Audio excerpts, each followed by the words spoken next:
അയാൾ ആ കോടതി മുറിയിലേക്ക് നടന്നു വന്നത് എപ്പോഴും വരാറുള്ളത് പോലെ തന്നെയായിരുന്നു. യാതൊരു ധൃതിയുമില്ലാതെ, ഒട്ടും ഭാവഭേദമില്ലാതെ, വരാന്തയിൽ വെച്ച് സ്വന്തം വക്കീലിനോട് വെറുതെ തമാശകൾ പറഞ്ഞ് ചിരിച്ചുകൊണ്ട്. എന്നാൽ അതേസമയം കോടതിക്കുള്ളിൽ തങ്ങളുടെ പ്രിയപ്പെട്ട 3 ജീവനുകൾ കവർന്ന ആ ക്രൂരന് ഒടുവിൽ അർഹിച്ച ശിക്ഷ കിട്ടുമോ എന്നറിയാൻ നെഞ്ചിടിപ്പോടെ കാത്തിരിക്കുകയായിരുന്നു ഒരു കുടുംബം. Additional sessions judge Kenneth George ആ വാക്ക് ഉറക്കെ പ്രഖ്യാപിച്ചു. പക്ഷേ 61കാരനായ ചെന്താമരയുടെ കൺപീലികൾ പോലും ഒന്നനങ്ങിയില്ല. അയാൾ മുഖം തിരിച്ചതുമില്ല. പകരം തികച്ചും ശാന്തമായി അയാൾ കോടതിയോട് പറഞ്ഞു, വേണമെങ്കിൽ തന്നെ തൂക്കിലേറ്റിക്കോളൂ, തനിക്ക് ഒന്നിനെയും ഭയമില്ലെന്ന്. അയാൾ ഇത്തരമൊരു വെല്ലുവിളി നടത്തുന്നത് ഇത് 2ാം തവണയാണ്. ആദ്യത്തെ തവണ കൃത്യം 6 വർഷങ്ങൾക്ക് മുമ്പായിരുന്നു. അന്ന് അയാൾ കയ്യിലൊരു മൂർച്ചയേറിയ കത്തിയുമായാണ് ഒരു വീട്ടിലേക്ക് അതിക്രമിച്ചു കയറിയത്. 2019 ആ ആദ്യ ചോരക്കളി. 2019 ഓഗസ്റ്റ് 31. ആനച്ചന്തവും വേലപ്പൂരങ്ങളുടെ വെടിക്കെട്ടുകളും കൊണ്ട് പ്രശസ്തമായ ശാന്തസുന്ദരമായ പാലക്കാട്ടെ നെന്മാറ എന്ന ഗ്രാമം. അവിടെ സജിത എന്ന സ്ത്രീ വീട്ടിൽ തനിച്ചായിരുന്നു. ആരും പ്രതീക്ഷിക്കാത്ത ആ നിമിഷത്തിലാണ് ചെന്താമര ആ വീട്ടിലേക്ക് ഇരച്ചു കയറിയതും സജിതയുടെ കഴുത്തറുത്തതും. അന്വേഷണ ഉദ്യോഗസ്ഥരെ പോലും ഞെട്ടിച്ച അയാളുടെ കൊലപാതക കാരണം അന്ധവിശ്വാസമായിരുന്നു. സജിതയുടെ കുടുംബം കാരണം തന്റെ കുടുംബജീവിതം തകർന്നുവെന്നും അവർ തനിക്കെതിരെ ആഭിചാരം ചെയ്തുവെന്നും അയാൾ ഉറച്ചു വിശ്വസിച്ചു. അയാൾ അറസ്റ്റിലായി. കുറ്റപത്രം സമർപ്പിക്കപ്പെട്ടു. എന്നാൽ നിയമത്തിന്റെ നൂലാമാലകളിൽപ്പെട്ട് കേസ് നീണ്ടുപോയതോടെ അയാൾക്ക് ജാമ്യം ലഭിച്ചു. പക്ഷേ ആ ജാമ്യം ആ കഥയുടെ അവസാനമായിരുന്നില്ല. മറിച്ച് വരാനിരുന്ന ഒരു വലിയ ദുരന്തത്തിന്റെ ഇടവേള മാത്രമായിരുന്നു. ഏതാണ്ട് 6 വർഷത്തോളം താൻ നശിപ്പിക്കാൻ ആഗ്രഹിച്ച ആ കുടുംബത്തിന്റെ തൊട്ടടുത്ത് തന്നെയാണ് ചെന്താമര ജീവിച്ചത്. അയാൾ തങ്ങളെ നിരന്തരം ഭീഷണിപ്പെടുത്തുന്നുണ്ടെന്നും വീടിന് ചുറ്റും ഒളിഞ്ഞു നോക്കുന്നുണ്ടെന്നും ഇരകളുടെ ബന്ധുക്കൾ പോലീസിനോട് പലവട്ടം കെഞ്ചി പറഞ്ഞിരുന്നു. എന്നാൽ ആ മുന്നറിയിപ്പുകളെയെല്ലാം അധികാരികൾ അവഗണിച്ചു. അയാൾ അസാധ്യ ക്ഷമയുള്ളൊരു വേട്ടക്കാരനായിരുന്നു. കൃത്യം നടത്തുന്നതിന് ദിവസങ്ങൾക്ക് മുമ്പ് തന്നെ കാടുകൾ വെട്ടിത്തെളിക്കാൻ ഉപയോഗിക്കുന്ന മാരകമായ ഒരു കൊടുവാൾ അയാൾ വാങ്ങി സൂക്ഷിച്ചു. കൊലപാതകത്തിന് ശേഷം പോലീസിന്റെ അന്വേഷണ വഴി തെറ്റിക്കാനായി ആ വീട്ടിൽ ഒരു വിഷക്കുപ്പി ഒളിപ്പിച്ചു വെക്കാനും അയാൾ മറന്നില്ല.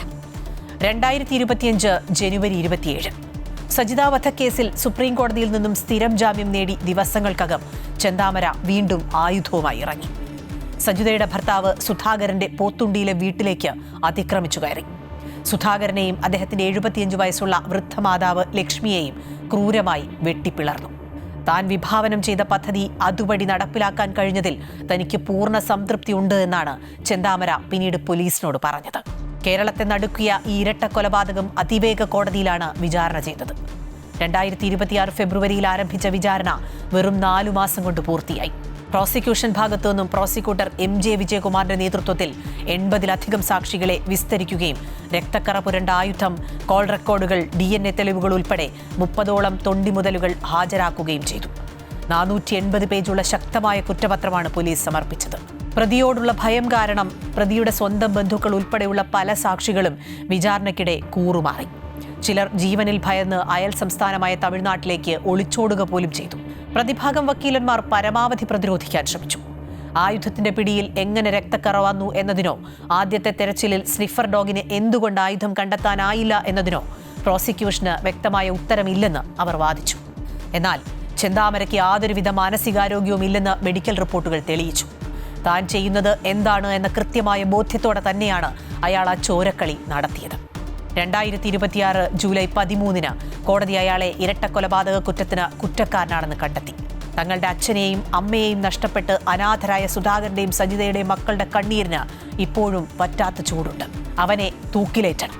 മാധ്യമങ്ങൾക്ക് മുന്നിൽ പൊട്ടിക്കരഞ്ഞുകൊണ്ട് മൂത്ത മകൾ അഖില പറഞ്ഞു. കോടതിയിൽ ജഡ്ജിയോട് വേണമെങ്കിൽ എന്നെ തൂക്കിക്കോളൂ എന്ന് വിളിച്ചു പറയുമ്പോൾ അയാളുടെ മുഖത്ത് ഒരിറ്റുപോലും പശ്ചാത്താപം ഉണ്ടായിരുന്നില്ലെന്ന് അവൾ ഓർക്കുന്നു. വിചാരണയ്ക്ക് മുമ്പ് കോടതിയിൽ പ്രകോപനപരമായി ഒന്നും പറയരുതെന്ന് പ്രതിഭാഗം വക്കീൽ ചെന്താമരയോട് കെഞ്ചി പറഞ്ഞിരുന്നതാണ്. എന്നാൽ അയാൾ അത് പുച്ഛിച്ച് തള്ളി. കോടതി മുറിയിൽ വെച്ച് അയാൾ ആക്രോശിച്ചു. ഒരു കവിളത്തടിച്ചാൽ മറുകവിൾ കാണിച്ചു കൊടുക്കാൻ ഞാൻ ഗാന്ധിയൊന്നുമല്ല. എനിക്ക് ആവശ്യമാണെന്ന് തോന്നിയാൽ ഞാൻ ഇനിയും കൊല്ലും. കുറ്റാന്വേഷണ ശാസ്ത്രജ്ഞർ ഇത്തരം മനുഷ്യരെ ഒരു പ്രത്യേക പേരിട്ടാണ് വിളിക്കുന്നത്. ഇൻജസ്റ്റിസ് കളക്ടർ, അപമാനങ്ങൾ ശേഖരിച്ചു വെക്കുന്നവർ.